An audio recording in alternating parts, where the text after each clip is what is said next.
very strongly about potholes. Yeah, this is a story, and please, I apologise for the pun, it is completely and utterly quackers. Because it seems that our pothole problem has got so bad, we've got ducks in them. Yeah, TV councillor Keith Ratcliffe has contacted us about this. He sent us a picture as well. It's on our X or Twitter feed now at Stephen Nolan. Keith, good morning. Good morning, Holly. How are you? I'm very well, thank you. Now, you are a councillor in Armagh, Banbridge and Craigavon Council. And tell me about where you find this little duck. Yes, I will indeed. Well, Holly, many people think that the situation in Northern Ireland is like England, where councils deal with the potholes. So councillors are often the first port of call. And my job as a councillor, obviously, is to help as many constituents as possible. So I'm happy to pass on my concerns to the department. But it really is a Stormont issue, not a local government issue.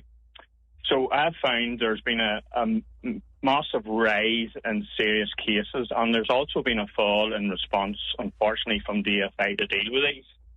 I don't have the facts and figures in hand, but it's my experience. And an ABC council, there's 41 councillors, and they're all having the same experiences where we are reporting major issues and really nothing's being done. Now, I go to a local church, Clare Presbyterian Church, and there's a wee road on it.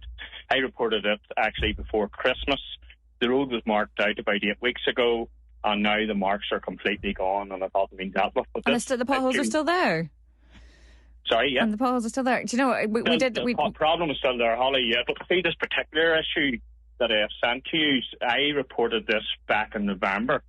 So it's almost 6 months ago. And it's that extreme that bin collections is being refused. The Post Royal Mail deliveries is being refused to go up this road, you know. Wow. And this is an extreme example, but this is what's happening up and down the country, Holly. And the other issue that I want to highlight as well, I'm in the car industry, and there's actually been a hike in road tax from the 1st of April. So some of the road tax cars that were exempt actually from tax, or maybe £30 a year tax now, has went up right across a lot. So I believe people deserve better than this. I really, really do. I think it's really not good enough. And people really do care about this issue. If you speak to any MP, what's always quite amusing is it's one of the things within their constituencies that they got contacted about, and this is right across the UK, the biggest thing they get contacted about is potholes above anything else.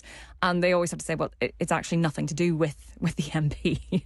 It's one of the things they don't have to deal with. Now, who does have to deal with it here is the Department of Infrastructure. And we did ask them, you know, what's the situation? What's the budget for repairing holes? How much was spent on repairing potholes? You know, how severe is this problem?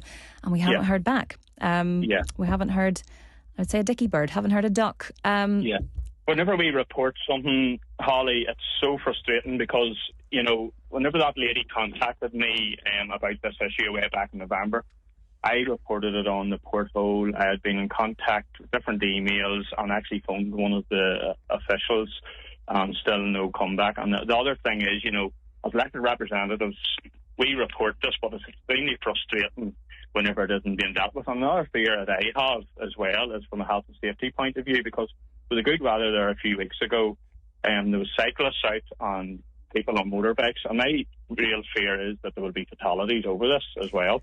Because this is the thing, because we're sort of having a laugh here about a little duck in a pothole, but it can be a really serious issue. You know, it can be something as small as damaging your car, as you say. You know, it can cause all sorts of issues. Let's speak to Stuart, actually, who's been in touch. Stuart in Newton Abbey. Hello, good morning.